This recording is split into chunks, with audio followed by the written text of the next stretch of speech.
Hi guys. Thank you for being here for SoapBox Idol, which is about to start in a few short minutes. So please do come take your seats. If you are a contestant, please sit in this general area so that I will be calling you up these stairs shortly. While you're finding your seats, in typical anarchist style, some dude with an Eat Mushrooms t-shirt came over and he's like, yo man, I don't like your rules and shit, so I didn't show up for any of your auditions. I don't care about your authority. Let me say something, because I got something to say. He doesn't want to win. He's got 3 minutes, so while we're all settling down, I'm gonna let Eat Mushroom Guy, who I believe his name is Frank, give us a poem.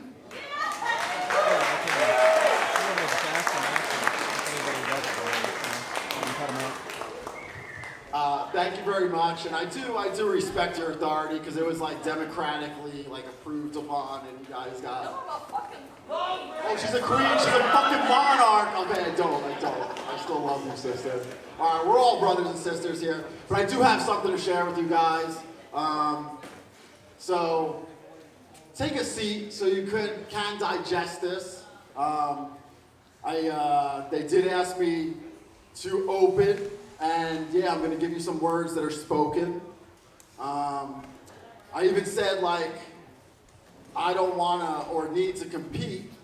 I'm just glad to have the opportunity to speak. Because probably once I stepped on this stage, if I was competing, the contestants were already beat. So, if you're just venting, respecting's not ending. But neither is truth. I'm relentlessly vending. Not selling, but sending. A message, it's pending, offending so many, depending on plenty, escape slavery, no longer indebted, no contracts, no clauses, no pauses, exhausted. Your jaw stuck. I'm awesome. They're starstruck. TV's awful. Morning coffee to coffin, synthetically stimulated endorphins, emotions are orphaned, your whole life is corporate, straight out of a box like the tube that you live in. Stuck in a cell, you've chosen your prison. No pot to piss in, the Pistons are missing. Detroit-led politician. Sparking Flint, Michigan. Engines are glitching. Matchbox car in the kitchen. Your kids on the couch being told a vision. Losing every sense of themselves as an individual. And everyone's miserable chasing what we are needing. Feeding off of proper product placement, altered food, genetically modified replacement, college graduates living in their parents' basements. We're all on Facebook, we're also faceless and faithless like life's an ad on Craigslist. Trust, we need more of it. That's how TV mess ends it. Pull the benzin. The Beamas, the FEMAs, they're all puppet leaders. We can't expect to lead us unless it's to the diet that will delete us. O2, they only owe you to sell you a pill. They patented photosynthesis, and we're all just jealous chlorophyll. I'm meek, not speaking about making another film or making another mill, maybe making another film. Maybe I'll fly. They don't care who pays as long as they get their package for free in 2 days. The rainforest can burn away. It's okay. Millions of unknown species extinct. I guess it's just another modern day. Damn. Is that how people actually think? Programmed by pixels, distracted by whistles, the humming machine, devouring natural individuals? Unless you got the power to go invisible, achieve the light of the invincible, godlike in every principle, no oaths written, recited, or memorized, still whole morally and transparently visible, rhythmically there in every interval, frequently vibrating, amplifying and fading, blind to the hating that's waiting, around every corner like a hurricane in Haiti, like a hoe, on every native beach blow, flow in and out of Puerto Rico. They should have what they need though. We only claim that we're out to save people. We save profits, we sell debt, China can't continue cashing checks, buying up T-bills, no reserves, it's evil. We're just stealing ancient seashells. Our dollar's not backed by gold. Our dollar's not backed by oil. Our dollar's only backed with our neighbors strapped with guns on their backs on foreign soil, costumed as democracy crusaders. This republic no longer stands for labor. It fights for control, doesn't tax once. It takes triple toll. You only figure out money once you get old. Once you get old, you're too old to enjoy. They stole your whole life because they told you you needed that toy. Free TV, all just a ploy to get you to buy a lie you'll grow and never be able to deny. Why would corporate media lie? Fox is fair and balanced. The reports that every day Rupert Murdoch, a saint to which money worshippers pray, donate their slaves to toil their days, designing ways to get viewers to change their ways. Neuro-linguistic hypnosis, words that you hold that you missed. Amidst the mist of the myth unknown, is this birth you've been owned, dead and alone, stuck to your phone like a deaf dial tone, like a nail isn't grown in a wall in a mall. You spent all your dollars, all your days, impressing someone programmed to look for those ways, taught by public schools and airwaves to behave and obey. But scratch that, we all gotta be ourselves every day.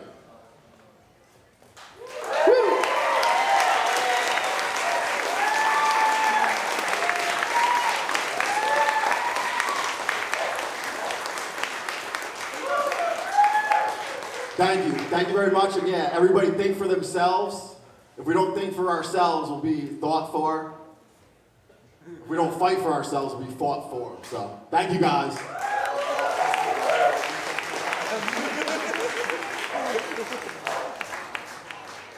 Thanks, man. All right, so that gives you a sense of how freewheeling and crazy this stuff might get. So, I think before I call up the judges, I'm just going to give you the quick lay of the land, but since I have everyone's attention, I would also like to ask you, has everyone had a great PorcFest?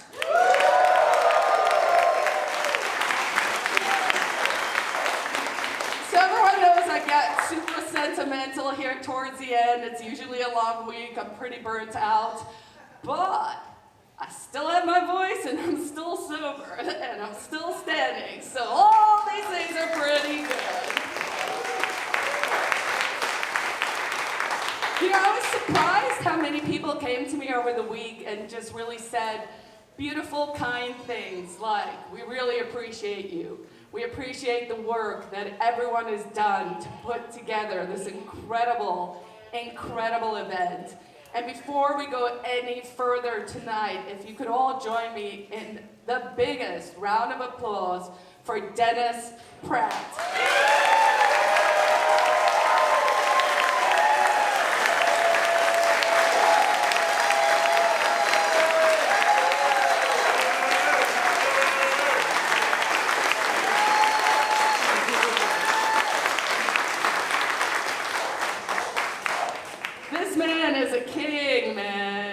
And I would also like to say the king of my life, my husband Louis, who is infinitely patient with me. And you know, it's not really an easy ride all the time. So really from the bottom of my heart to my husband Louis, thank you so much.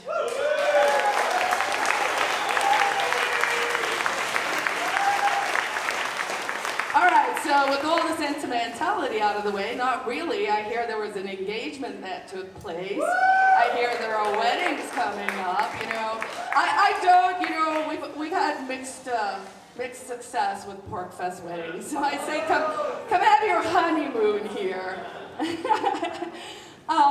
So tonight, the way SoapBox Idol works, I will actually, even before we get into that, who here has never been to PorcFest before?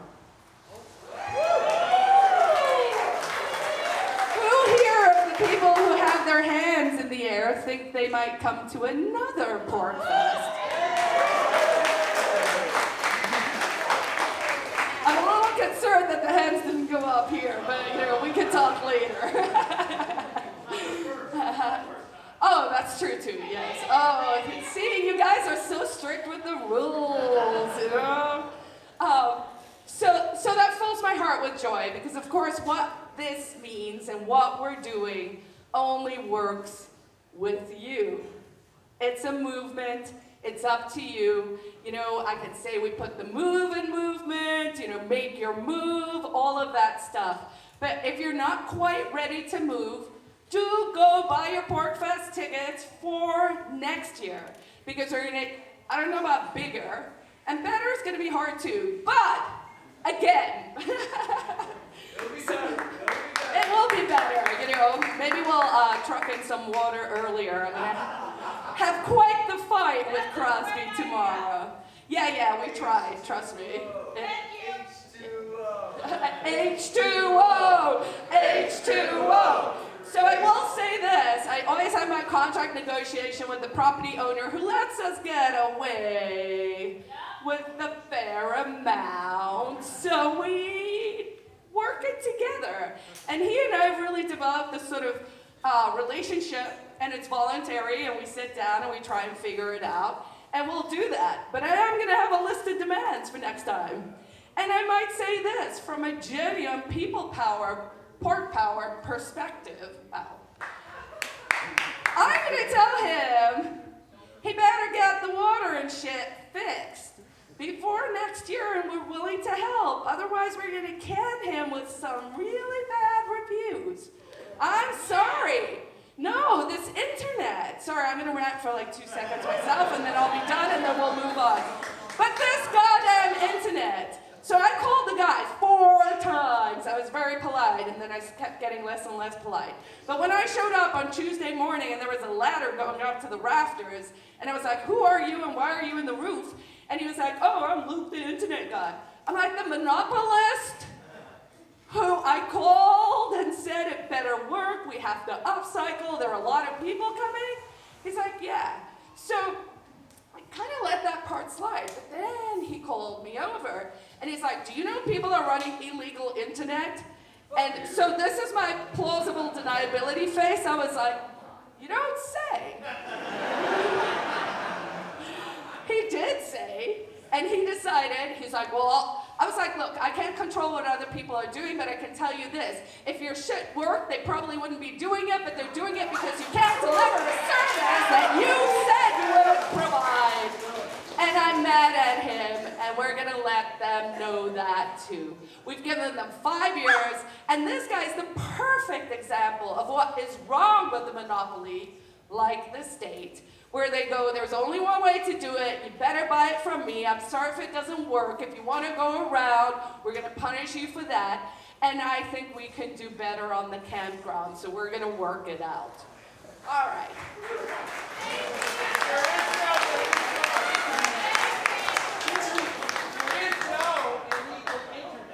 There is no illegal internet. H2O! There is no illegal internet. No, that's too hard. H2O!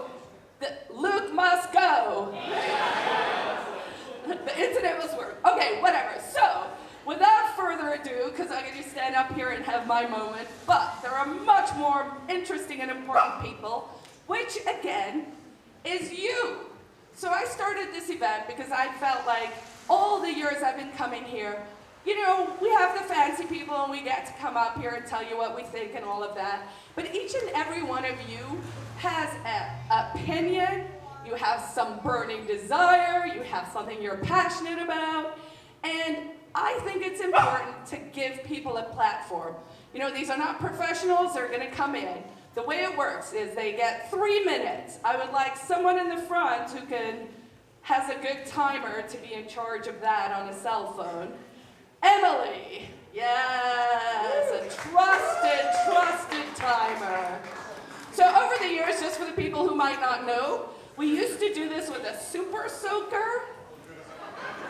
And if you go over your time, you get super soaked. I will also tell you that electronics, and that 1 year there was water, don't mix. Also, for maybe the one person who doesn't know this, don't actually drop a mic. These are the things I've learned over the years at PorcFest. So everyone gets 3 minutes. We have 3 illustrious judges who I'll introduce in a moment. I'm going to Vanna White it, and then if they go, so each judge gives the contestant a point out of 5. So you could have someone who's like, oh, they were amazing, 5, 5, 5, 15, right? 3 4s, 12, whatever. Ooh, Sober Carla can do basic math again. If you go over your 3 minutes, you lose an automatic 1 general point. You don't lose one from each judge. If there is a tie, we can either do a rant off at the end, if they want, or we will do it just by audience applause. The person who wins, besides awesome bragging rights and being able to say, I went to SoapBox Idol that time, that guy took all his clothes off on stage before we knew we had to warn people that this was an adult event, and the reason why we have auditions now. So see, we learn, we iterate, we improve. So I'm very, very delighted to invite my 3 judges to the stage. Tonight, of course, my favorite, who comes, who supports us, who talks about the Free State Project all of the time, and someone we're just delighted to welcome back, Tom Woods.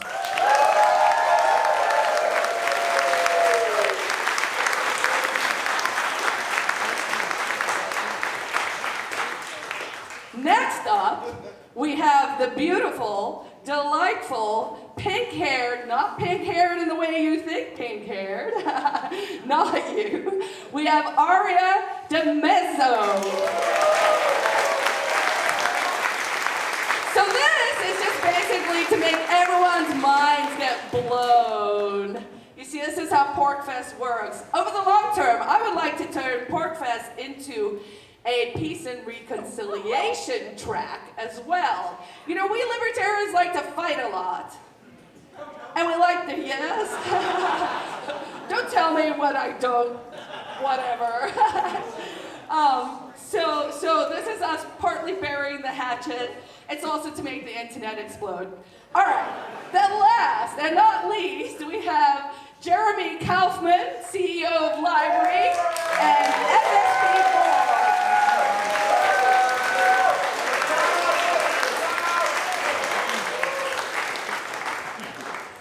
I think I have the contestant's mic, so I'm gonna just hand this off to our first contestant. Just real quick, because we haven't filmed this event in the past, and it's awesome that we are. If you want to give a rant that you do not want on camera, that is something that we will respect. I'm not trying to get someone canceled. I know what that's like.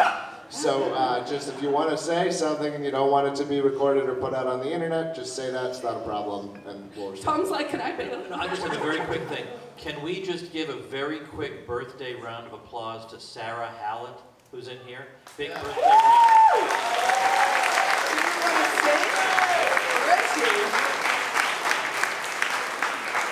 Do you want us to sing? You're turning so red. I think we should.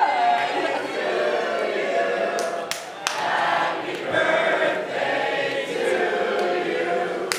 Happy birthday, dear Sarah. Happy birthday to you.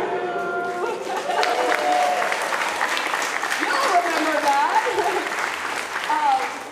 All right, so we're gonna start here in a hot second. The judges.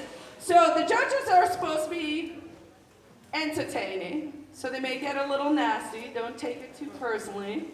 We have about 15, I believe, contestants at 3 minutes a time. We're gonna try TikTok because it is kind of hot in here. So without further ado, while I find my old lady glasses. So, ask that question. Where is the soapbox? I don't know, but the people who were supposed to bring it got comp tickets, so I'm not happy. Shame. Shame.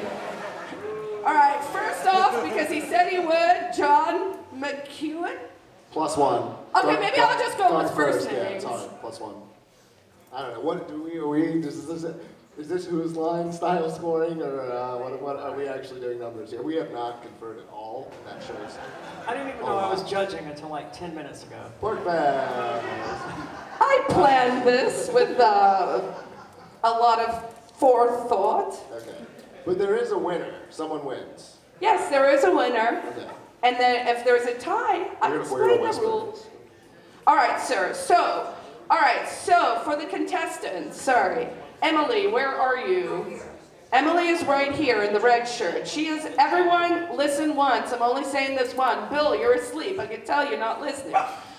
Emily is going to be timekeeping down here. When you have 10 seconds left, she'll let you know with 10 seconds. And if you go over, you'll let us know so we can deduct a point. Judge's ruling, it's officially 1 to 10. It's 1 to 10. We want to do 1 to 10 Yeah, instead you're of 1 to gonna 5. Okay, because they actually want to test Carla's sober math. I can do on me. All right, yes, you're in charge. Look at me learning how to delegate. All right, whenever you're ready.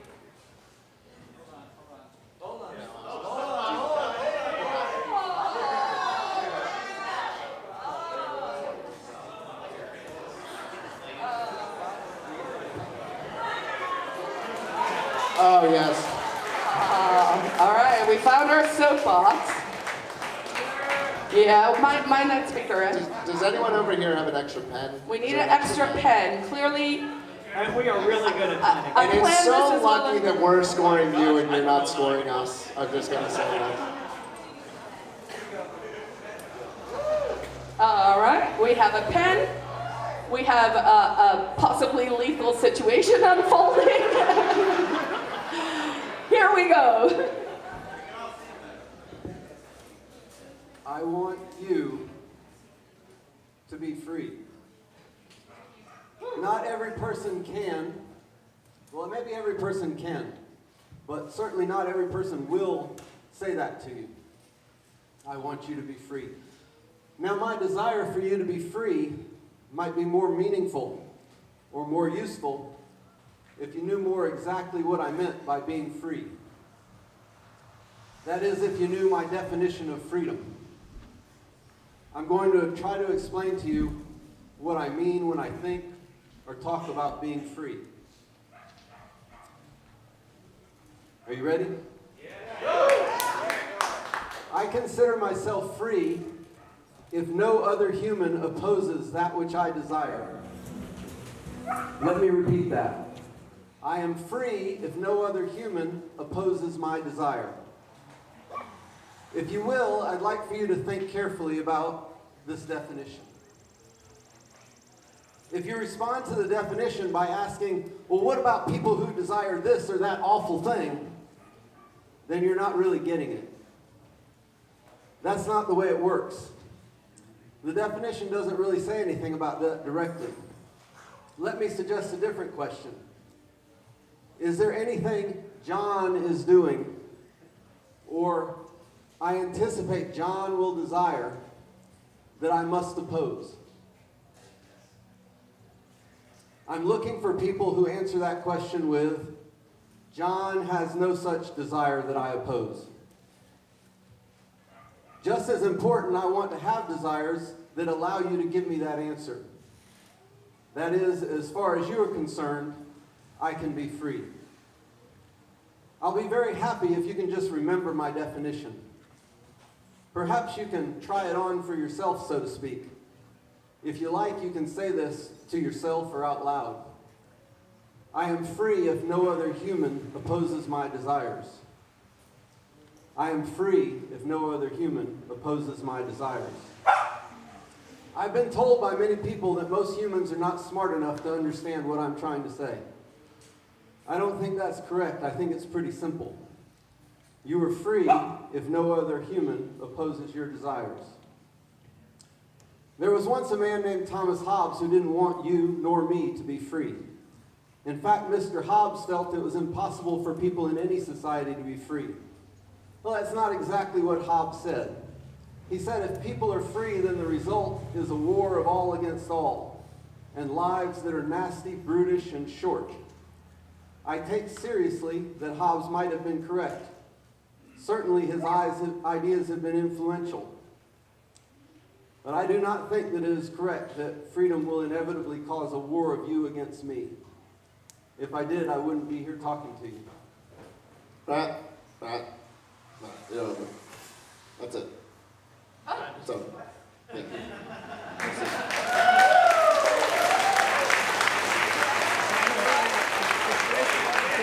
No, wait, isn't that, I'm not, I mean, I'm happy to be that guy. I mean, the rule, we always end it. You have the 3, right? That's how we always do it, yeah? No, you lose a point when Lose you a- go over the time. He went over the top. So he's gonna lose a point. Okay. I Yeah. thought we did. I thought that was the point of All right, well, fine. I don't care if I gong showed him out of here because I'm not buying that one. You know, Although I should probably add, if you go over 5 minutes, I am armed. yeah. Look, I liked the sort of like pastor-like demeanor. You know, I'm buying it. I liked you on the box, but I'm not joining your church here. You know, yeah, Hobbes was wrong, but it's just so easy to come up with examples of human beings having conflicting desires. I just think that's an absurd definition of what it means to be free. We're going to have conflicting desires, and so it's not sufficient to say. I mean, if you're saying I'm only free, if you know, I just don't think that's right. I don't think that's the definition of it. So, but good presentation, thank you. I like the intensity of how you approached the subject and how you spoke about it, and it was really nice how you requested feedback from the audience before proceeding at one point. But I don't know about everyone else. I'm here for a rant, not a missive. I want to hear someone yelling and shouting and screaming about how pissed off they are and expressing their opinions in a way I expect an opinionated person to do. Are you guys giving scores? 4. 6. No. Okay. Oh. All right. Thanks. All right, so I think actually my comments pretty much are a combination of both of the judges we've heard so far. So first of all, I don't think I like the formulation opposes my desires, because I think maybe what you mean to say is obstructs my desires, and even then it depends on what your desires are. It does, and I'm not misunderstanding the concepts involved. It does, murderers have desires, and I'm going to obstruct those desires as a free man. So I don't like the formulation, but also I want something, as Aria says, I want something that's going to, you know, rhetorically set us on fire here, rather than a disquisition. I want to hear your blood boiling with moral outrage. If I were walking by, this wouldn't get my attention. I want something that gets my attention. I'm sorry, I'm the Simon Cowell of the panel. So I'm going to say after the deduction for the going over, I'll say a 4. Oh, I have to go to 5 after the deduction. I forgot about that. No, it's just 1 because that's what I can handle. Oh. So it's -1 from everyone. No, -1 from the one, total? from overall. All right. So then mine's a 5, Okay. and then from the total you deduct 1. I see. Okay. Yes, so we got 50 -1, so 14. Do we all agree? Yes. Okay, so sorry that I did not confer with my judges. Remember how good we Vanna are White at is planning? turning over in her grave. Next up we have AJ. AJ, can you bring the fire? Do you want to do the points at the end together or just go? I think one by one.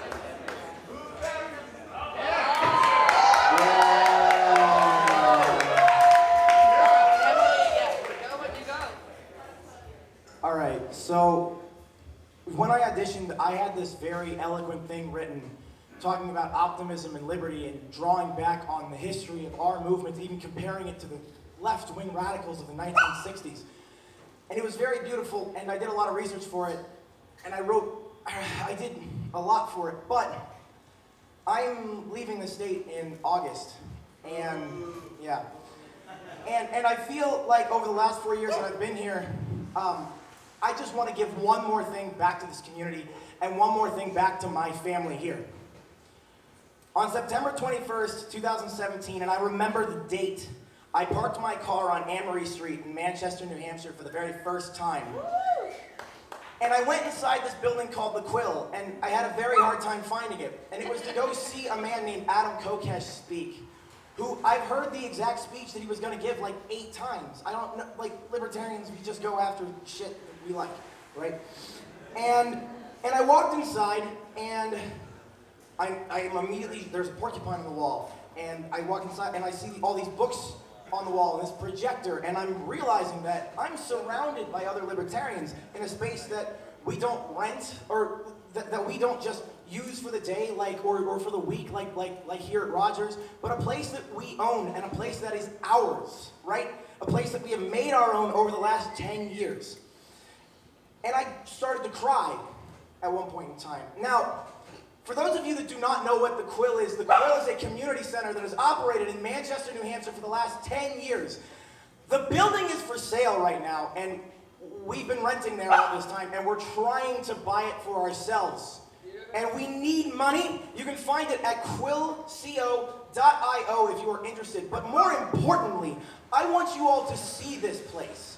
So after this, I want you guys to come up to me, and if you are going through Manchester on your way out of PorcFest, get my phone number and send me a text, because I'll be there on Sunday when you guys are all leaving to show you this place.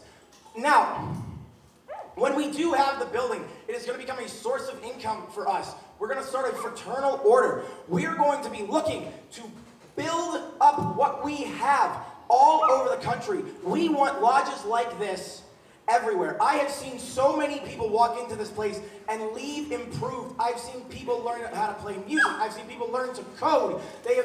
You have so rarely see people walk into that place and leave without improving themselves. If this is something you are interested in, and if this is something that you want to see where you are, if you haven't come here yet, if this is something you want to see where you are somewhere else in New Hampshire, please help us out. Please come talk to me. I want to show you this place.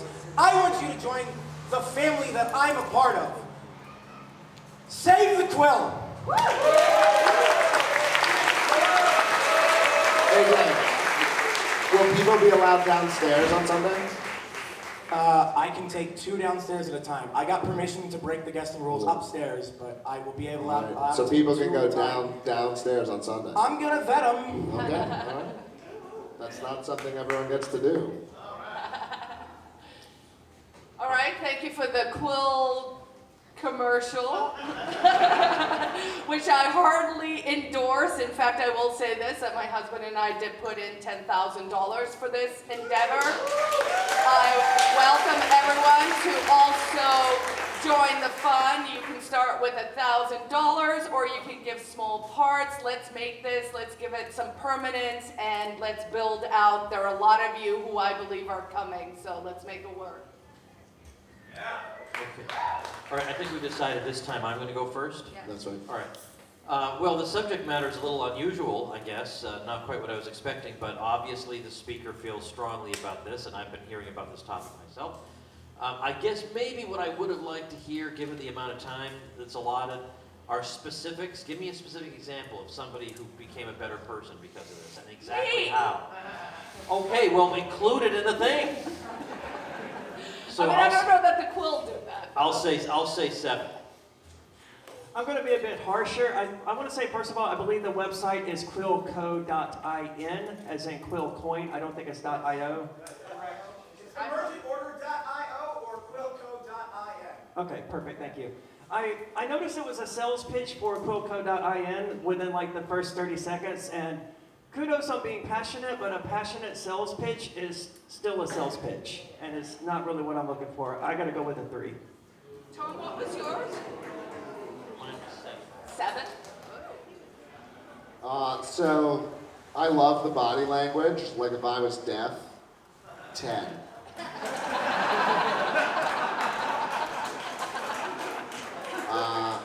I also, it's tough. I'm a very biased person. I'm also a big fan of the Quill, so I don't know how I adjust for that. I gotta ding you for leaving New Hampshire, dude. So this is my chance to strike back. I don't care. I make up the rules. I'm a judge. I like that it's a strong call to action, and I do really agree that the Quill is awesome. And if you have the chance to stop by on Sunday, it's a very cool place, and it's tough to describe. And so I don't think this is probably going to be the winning rant, but you really should take advantage of AJ's offer and check out what this place is, because it's very cool. And how much? I'm going to go with 6. 6. All right, so that's 7 and 3 and 6. Yeah, we'll do it all later. We'll do it all. We're not keeping a running win. Someone is. All right, 'cause next they're that up person. we have John P. John P. And next after him is going to be Maggie.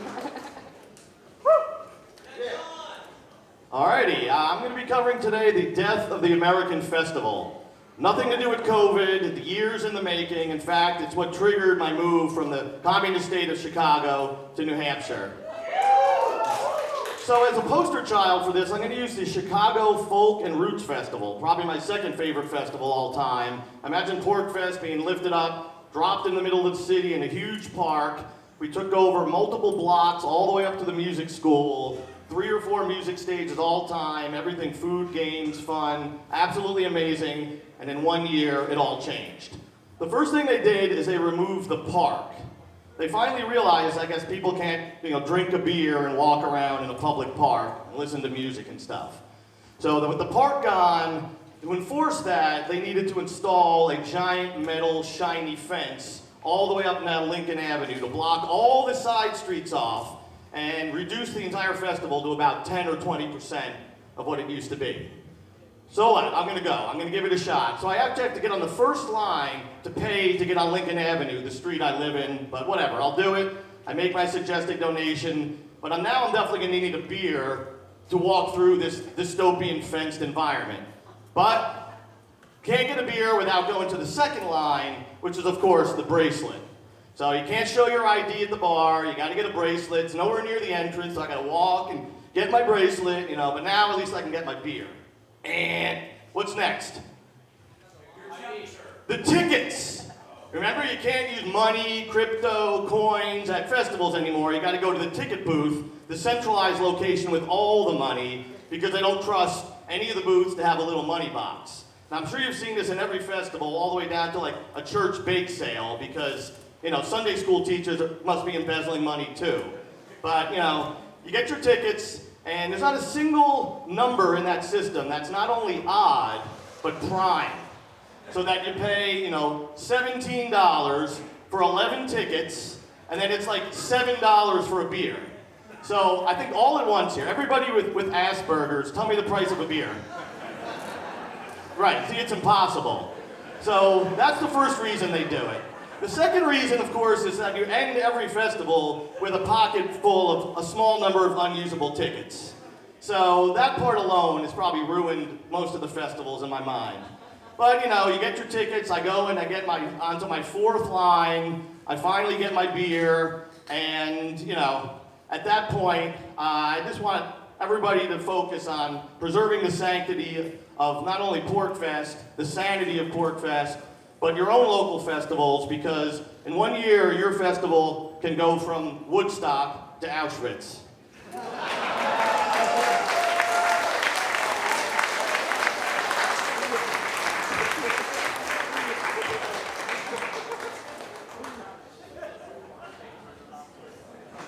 Well, judges, apparently you are speechless. Oh, okay. We didn't communicate that very well. We're professionals, don't worry. You had really good energy and a really good flow, really strong story development. I wasn't sure at first where you were going, but it became very clear near the middle of it where you're going. Very clever observations. It was humorous. I loved it. I'm going with an 8.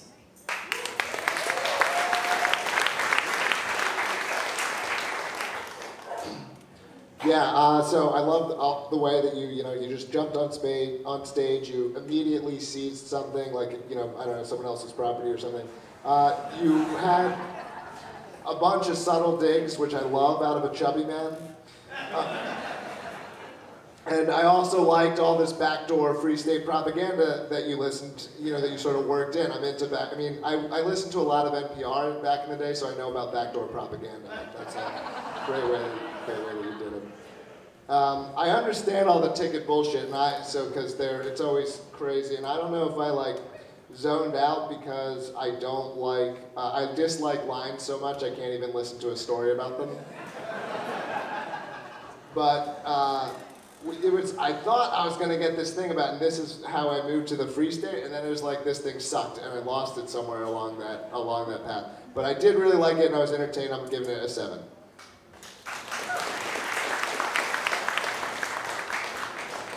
At first, I was going to be critical because I thought the subject matter was a little bit odd.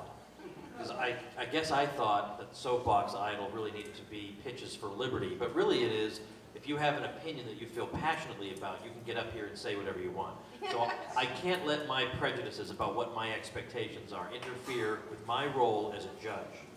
So in terms of the delivery and the flow and the passion, well, those things are all there. And I like the very last line. I appreciate how the speaker completely avoided exaggeration. That was super. So I'll say a 7.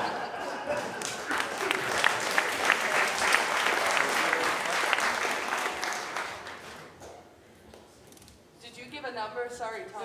Oh, I did say 7, yeah. Hard time. Yep. Did you get the numbers? You're doing the math. All right, next up is Maggie.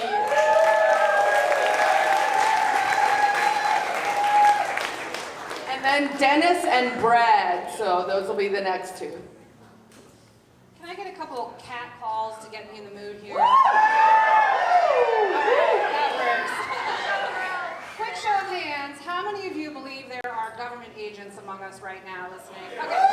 Yeah, I'm with you. Now leave it up if you want. What I have for you tonight is a sex talk. And it's part celebration and part curse for those government agents. So, I call it fucking for freedom. Or ass for agorism, boobies for Bitcoin, making up for Mises, vagina for voluntarism. I don't have the whole alphabet, so find me later. You can help me fill it in.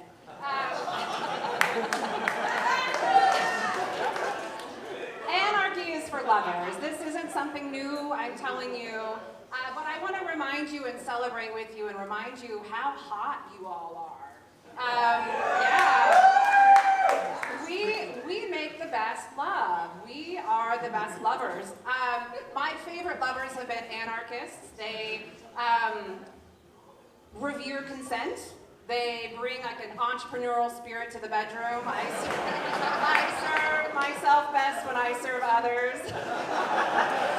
But not everyone in here is having sex. We've got a bunch of asexual people. We're all up in our heads, our autistic army. We have older people. Our bodies are challenged. There's people who have trauma, right? So we're not all having sex. But this talk is still for you because ultimately our love really comes from here and from here. Right? We go out into the world and we have these beautiful conversations, and as anarchists, they get juicy and sultry and tingly and oftentimes really fertile. Our conversations go out and they make little anarchist babies everywhere we go. Tom Woods, I get pregnant after listening to each one of your podcasts.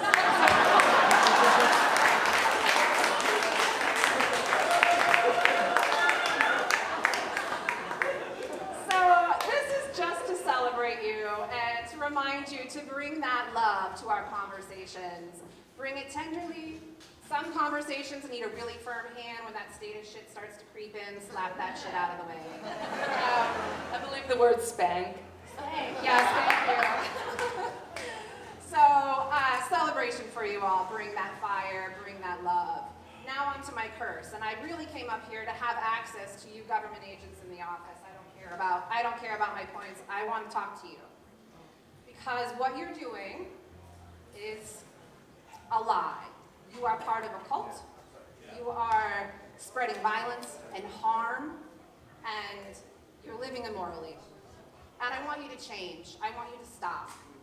I want you to come to freedom where the love is beautiful. And to do that, I'm going to lay a little bit of a curse on you. And I mean this. This is serious from me. And you might think it's silly, and you might not think it's going to stick to you, but what I'm telling you is it's going to stick to you. And the next time you're aroused, the next time you have sex, the next time you think about it, you're going to remember this moment. You're going to remember my words. You're going to remember that you're not free. And you're going to remember it to the point that it bothers you. You don't think it's going to happen, but I'm telling you, you're going to remember this. And I'm going to give you a way out. Because anarchy is for lovers, and you deserve a way out. We want you to be free. We want you to be peaceful. So here's how you can break this moment. I want you to research Ross Ulbricht's case. And I want you to donate $50 in your own name to his defense fund. And that's going to release you from this. And it's a small little thing, but it's going to be your first step to joining us over here where we make the best love.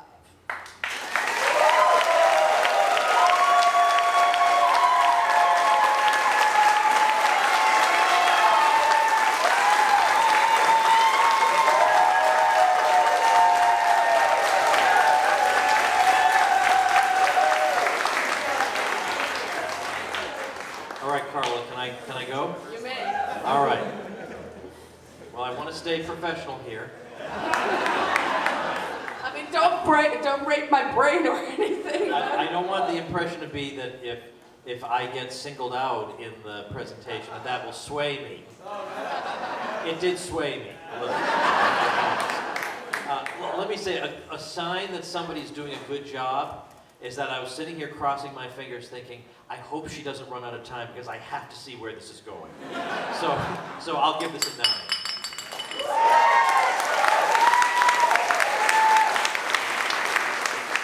It's not surprising that Tom Woods can't get enough about his illegitimate child.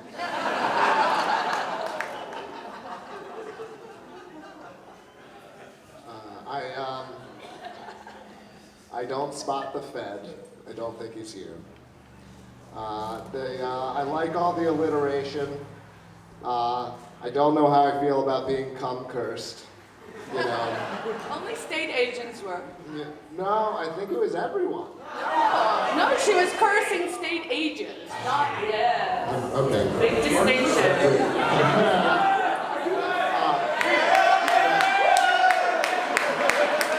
That's one hell of a cover, Jeremy. I love the idea of breeding them for freedom. We're big fans of that up here in the Free State. And I really liked that, entrepreneurial spirit to the bedroom is one of the best euphemisms for how libertarians obtain sex that I've ever heard. No, I don't think that's true, and the Free State Project proves that, if anything. Overall, I really liked it. It was a great presentation. I gotta ding you a little bit because I don't like the bringing in of the donation, and I fucking love Ross, but I don't want to turn SoapBox into everything being like a shill as opposed to just like a rant. And so for that reason, I'm gonna give it a 7. Ooh, boo. I care. You know me. I'm gonna say there are for sure government agents out there, fuck them, by the way, but keeping that in mind, who do you get your ecstasy from and can I meet them? No, I liked the presentation, it was very good, it was very heartfelt. I like the idea of promoting, freeross.org and Ross Ulbricht every opportunity that we get.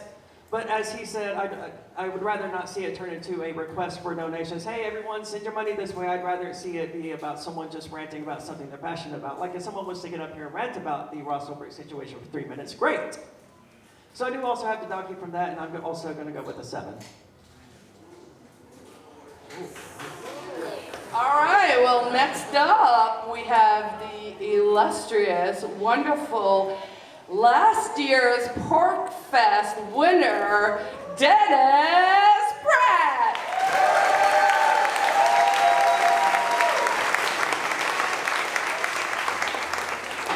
If you win again, you have to organize again.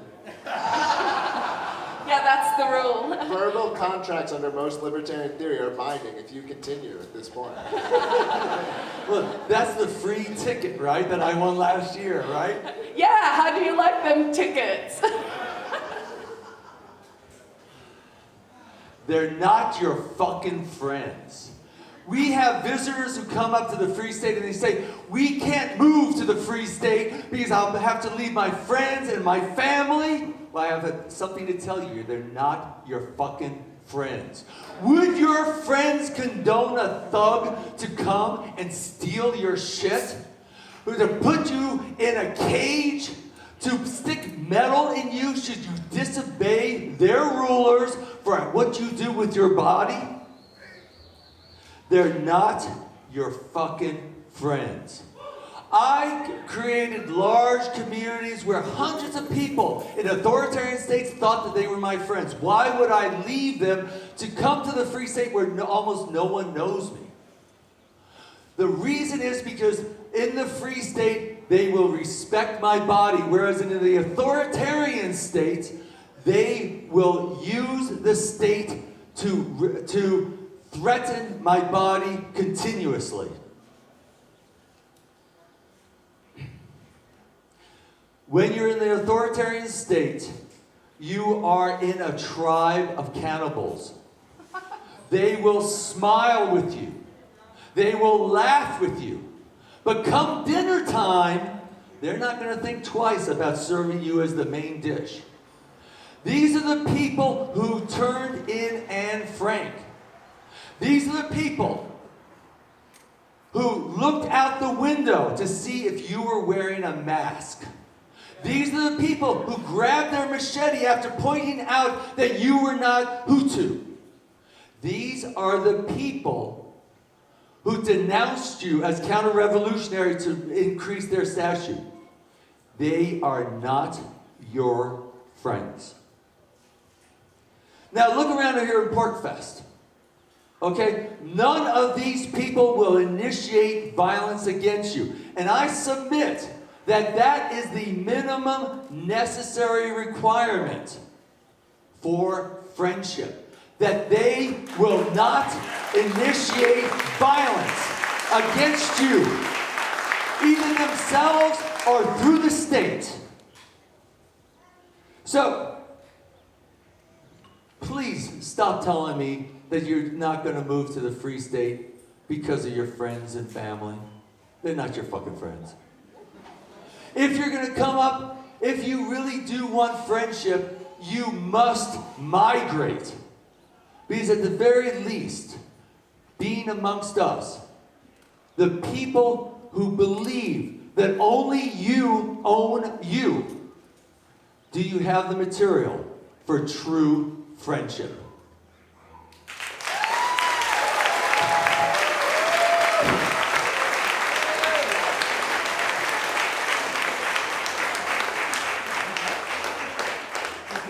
Dennis is like, I'm out.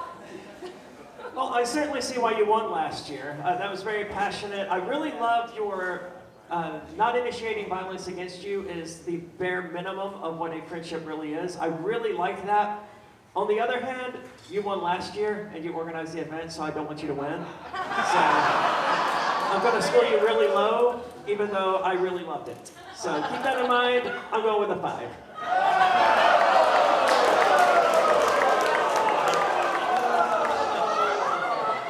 Game's made up and the points don't matter. Suck it. And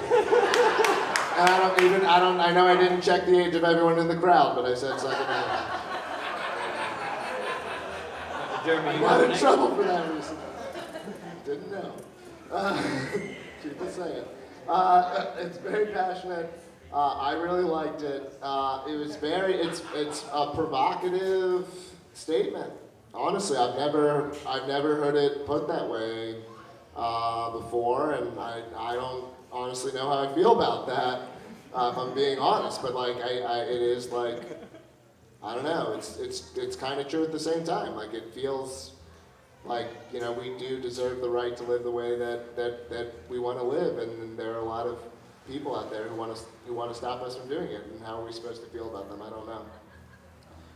But I really like the idea that it's got me, you know, it's really got me thinking, and the presentation was excellent. So I'm going to give it an 8.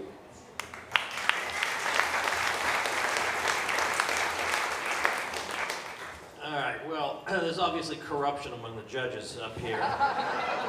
Yes. Sure, I just admitted in the previous one that I was swayed by the mentioning of my own name, but I'll say about Dennis, first of all, like, this guy really should be a nervous wreck, and he should be in a terrible foul mood after all the work he put in and trying to keep everything going, and there are hundreds of events going on, and he's been nothing but happy, which really makes me wonder what the hell he's been ingesting. But let me say this, I actually don't like this line of argument. I think it was passionately delivered, and I see where the argument is going, but it's too culty for me, this thing, that I think my grandma wouldn't have passed that test, and my grandma was a sweet old lady who just didn't know any better. So to say that therefore there's no grounds for friendship with her, I think is way, way too extreme. And this is from a guy who is not afraid to be too extreme. So I'll say a 7, Dennis, okay?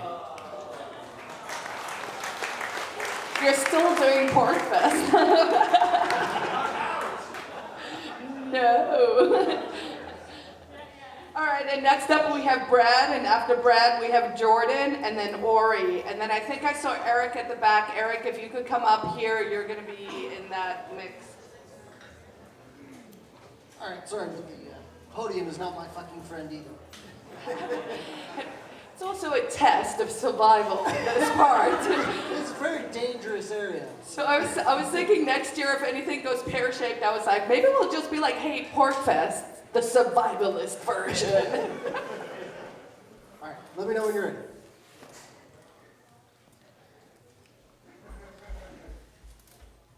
Good? All right. So last year was my first PorcFest, and I attended as a refugee from the People's Republic of California. And, and I must say it was absolutely a life-altering experience, and this one has been as well. I gave an impassioned rant up here on this stage last year about how amazing of an experience PorcFest is, just to attend and experience true liberty just for a week. And of course I came back. So, but now I want to talk about what's the next step. What's the lesson we learned over the last year that we need to apply going forward in our lives? And that is to be prepared. If the last year has taught us anything, it's that the government will, at the drop of a hat, ruin your entire life, shut down the entire world. So we need to be prepared. You need to know who your friends are really going to be. Where are you going to get your food? Who's going to cut your hair without telling you, you need to wear a mask, and how dare you, you're going to kill grandma. You need to know, who are your children going to be able to play with? Back in People's Republic of California, they caution taped off the playgrounds. You couldn't send your kids to the playground anymore. And if you did, you were scolded and judged for killing grandma, right? So we need to be prepared. You need to know what your network is. Find out where you're going to obtain the basic necessities and be able to live your life. Who are your true friends? But I must say, PorcFest is the place to do that. So I have to thank the organizers because this has been an amazing experience. This is the place you can find that network. Build your network here. Move to New Hampshire because those networks are already in place here. But we have to be prepared because we will be enemies of the state when we go to try and live our lives. So be prepared and know who your friends are. Thank you.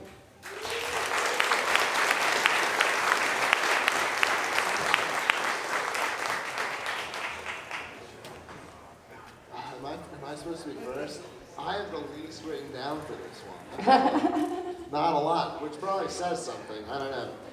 It was a bit of a slow start. I'm a sucker for the message because obviously I want people to move here. I do think it's one of the best things you can do if you're a libertarian. So I will say it's like an easy way to get a point or two out of me. But I don't know. It's like what's the message here? Like just to find. I mean, I guess it's like find people who think like you do where you are, which is something that I agree with. But on the whole, my feeling is just kind of medium. So I'm gonna give it a 6. Oh, sorry, I'm talking to myself. Okay. Making brain babies. No, I think, no, listen, I disagree with Jeremy. This one was very strong. Like, this is the message we need. That it's nice to be around people who, agree with us about free trade or whatever. But now we see the absolute urgency of being around people who aren't going to shun you when you open your business and who aren't going to shame you for doing normal human things. Like now, this is when the shit hits the fan, right? We've just lived through it and seen the urgency of living in a community and among people who share our values. It's more urgent than ever. This isn't a debating society anymore. This is what life is all about. Yes. And so I found that very persuasive, and I'll give it a 9. Wow.